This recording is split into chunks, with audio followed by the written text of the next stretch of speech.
Di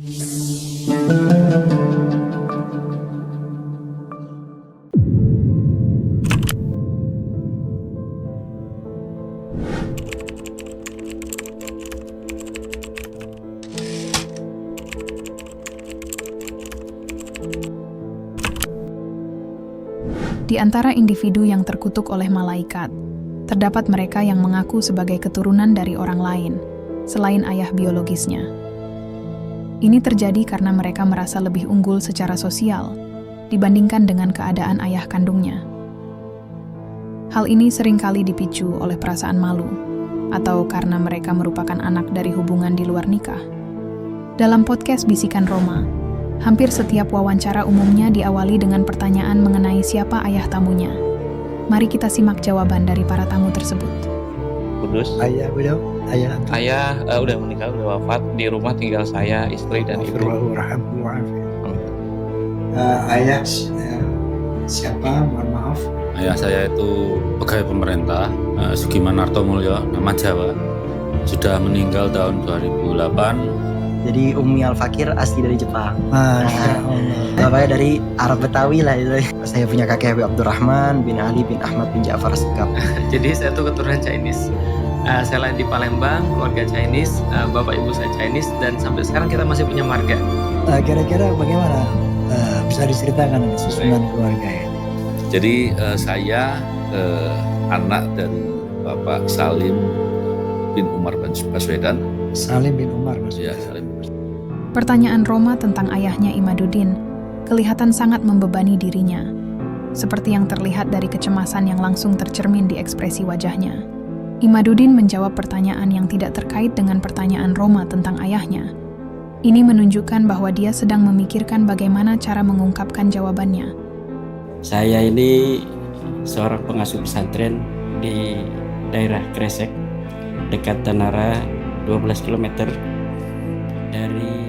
Tanggapan Imaduddin menunjukkan ketidakberaniannya dalam membahas nasabnya sendiri, karena ia lebih memilih untuk fokus pada nasab orang lain. Sikap ini mencerminkan sifat hipokrit dalam dirinya. Ya kita dari, kalau silsilah mungkin masalah nasab ke atas, karena kita lagi membahas nasab orang gitu, jadi kurang terlalu apa istilahnya, kalau kita juga mengatakan tentang silsilah kita. Roma secara eksplisit mengulangi pertanyaannya mengenai identitas ayahnya Imaduddin, yang belum terjawab sejak pertanyaan awalnya. Enggak, maksud saya barangkali dari ayah beliau, ayah antum. Iya. Enggak usah ke nasab-nasab semua. Iya. Ya, kami tiga bersaudara.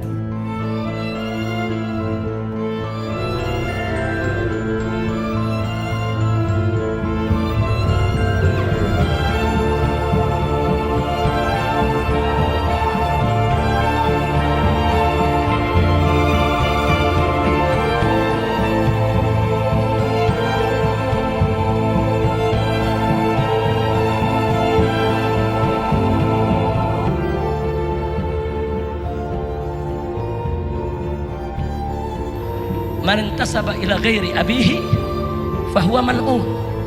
Barang siapa yang tidak menisbahkan silsilahnya kepada ayahnya, dia mal'un.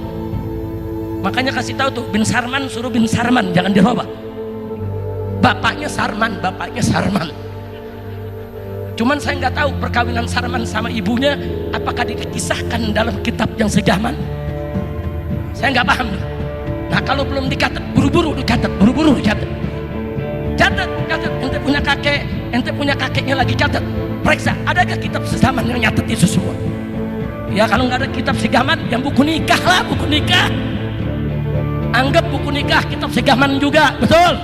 Dari sudut pandang psikologis, body language adalah gerakan yang kita buat tanpa sadar, seperti ekspresi wajah dan postur tubuh.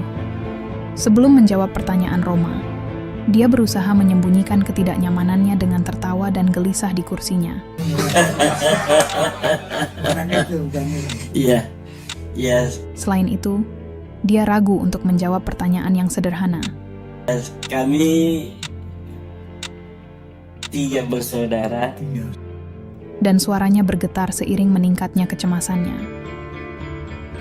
Yang terjun ke dalam dunia Kita bisa lihat bahwa respons Imaduddin terhadap pertanyaan tentang siapa ayahnya menunjukkan tanda-tanda kecemasan. Ia banyak menghindari kontak mata dan memberikan jawaban yang berlarut-larut. Seorang ulama seharusnya dengan bangga dan tegas menyebut nama ayahnya, karena mereka adalah teladan bagi masyarakat.